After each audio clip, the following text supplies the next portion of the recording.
A catastrophic car accident sends shockwaves throughout the quiet town of Littleton, which is broadcasted that Mayor Trina Grant had died on the occasion, and the news reveals that she was successful in office by the town treasurer John Conley. 1 year after the fateful incident, we return to a desolate, almost ghostly town, with its once lively streets now silent and deserted, the bustling energy replaced by an unreal stillness. The once vibrant community has become a hollow shell of its former self. Among the few remaining residents is a man who, having lost his wife in the accident, Jason, has retreated into a life of solitude. He is emotionally wrecked, living in the shadow of his sorrow, and has locked himself away, refusing to engage with the outside world. His grief has turned into bitterness and a deep-seated resentment that festers within him, further isolating him from any potential hope of healing or closure. Meanwhile, Jason unexpectedly comes across an intricately detailed miniature replica of the entire town of Littleton. The craftsmanship is astonishing,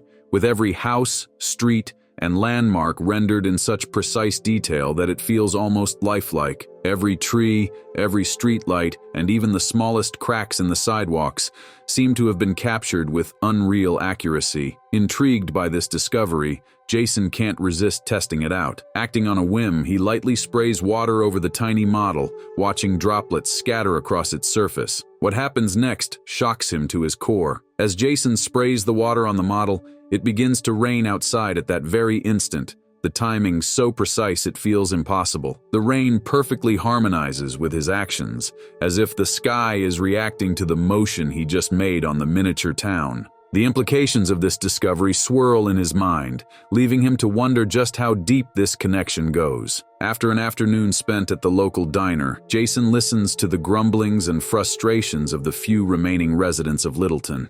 The air is thick with dissatisfaction, complaints about the town's dwindling resources, the broken streetlights, the overgrown parks, and the general sense of neglect that has taken hold. These conversations stick with him, planting seeds of ideas about what could be done to fix the town. Later, drawn back to the mysterious miniature model in his attic, Jason begins experimenting. Piece by piece, he tweaks small elements of the tiny village, adjusting a lamppost here, clearing an overgrown lot there, and even repositioning some of the homes. Each change he makes, no matter how small, seems to hold an unusual power. To his amazement, the modifications made to the model started manifesting in the real world, exactly as he envisioned. Jason quickly becomes aware of the vast extent of his influence. As Littleton begins to evolve and reshape itself under his quiet direction, Jason struggles to comprehend the strange, godlike power he has stumbled upon. With every new adjustment,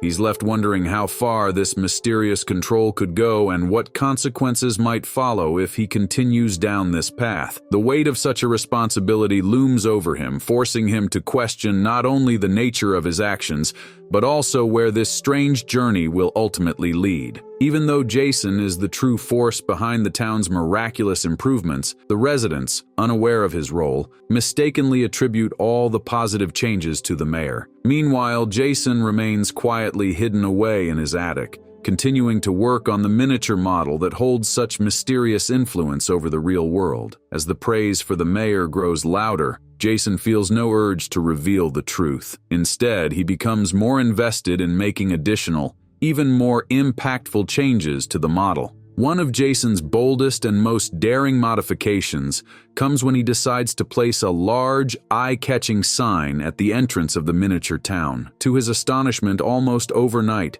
the very same sign materializes in the real town, towering over the main road just as he had envisioned it. What happens next astonishes even Jason.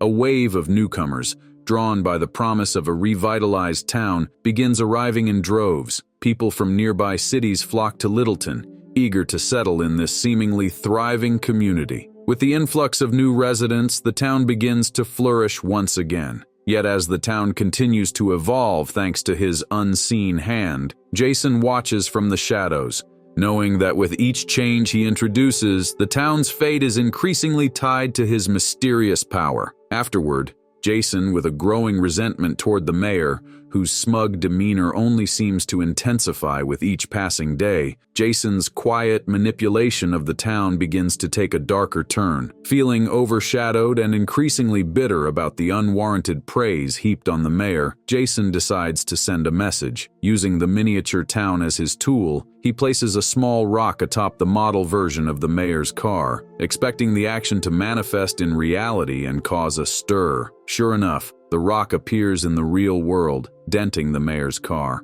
However, to Jason's frustration, the mayor uses the incident to his advantage, spinning it into a narrative of perseverance. Standing proudly before the townspeople, the mayor declares that such petty acts won't shake his resolve or stop him from continuing his so-called efforts to improve the town. Infuriated by this turn of events, Jason decides to escalate his actions further, determined to wipe the smug look off the mayor's face. This time, he chooses something far more menacing. He unleashes a spider in the miniature version of the town, positioning it to crawl down the street near the mayor's house. Sure enough, in the real world, a giant spider appears, skittering across the street, causing a wave of panic to ripple through the town. Jason watches with anticipation, hoping the sight of the creature will finally rattle the mayor and shake his unbreakable facade. But whether this bold move will work or backfire remains to be seen, as the boundaries between Jason's control and the town's reality grow increasingly blurred. Later that evening, the consequences of Jason's actions take an unexpected and dramatic turn. The massive illuminated sign he added to the model, the one that drew newcomers to Littleton, creates an unforeseen disaster. A sudden power surge caused by the excessive energy demand from the sign overloads the town's aging electrical grid and plunges Littleton into complete darkness. Streetlights flicker out, homes are enveloped in pitch black, and the bustling town that had been regaining its vitality is thrown into disarray. As the power outage drags on into the night, frustration escalates. Disoriented and alarmed, residents flood the streets, their earlier optimism giving way to panic. Angry voices rise, and the town starts to unravel. The mayor, once a symbol of hope, quickly falls out of favor. Facing an unexpected catastrophe, the residents lose faith in his leadership. Once basking in the town's resurgence, he now finds himself at the center of the unrest, unable to offer solutions. In desperation, he points to a kid's drawing, eerily similar to the recent events, as evidence. In a moment of clarity, Jason realizes the truth can no longer be hidden. With the town in chaos and the mayor's control slipping, he steps forward, no longer content to work in secret. He gathers the townspeople and makes a shocking confession. It was he, not the mayor, behind the changes, both the hopeful improvements and the strange events. He reveals that the miniature model in his attic was the real source of the town's transformation. As his words settle, Jason braces for the townspeople's reaction, unsure how they'll handle the truth. Jason finally gathers the courage to reveal his mysterious model town to the mayor. He expects awe, perhaps even fear. But instead of being impressed by the strange power that has reshaped Littleton, the mayor's eyes light up with ambition. Rather than appreciating the careful restoration Jason has achieved, the mayor sees an opportunity to push the town in an entirely different direction. He suggests using the model's power to transform Littleton into a flashy Vegas-style casino hub,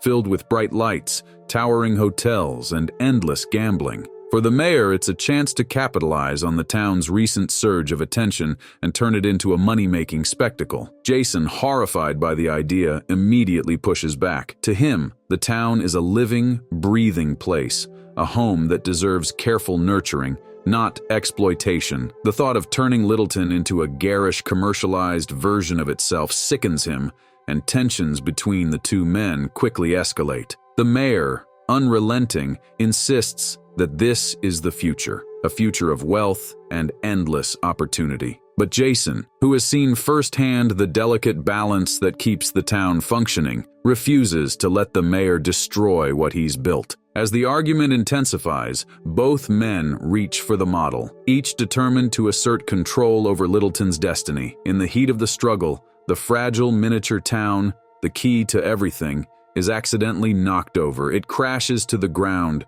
shattering into countless pieces. Tiny houses crumble, streets splinter, and the painstakingly crafted replica of Littleton is reduced to rubble. The room falls silent as both Jason and the mayor stare at the broken remains of the model. With the miniature town destroyed, the mysterious power that governed the real town vanishes as well, leaving the future of Littleton uncertain. Jason is left to wonder whether the town will continue to thrive on its own or descend into chaos without the guiding hand of the model, while the mayor's grand plans crumble along with the pieces scattered on the floor. In the aftermath of the model's destruction, two lonely hands reach for one another in the shadows, a quiet moment of connection amid the chaos. Eventually, the act of destruction seems to pave the way for something new as news crews arrive to cover the extensive damage around Littleton caused by the collapse of the model. After building up the tension between Jason and the mayor and the mystery surrounding the model, the resolution feels flat and unfulfilling. The destruction of the model,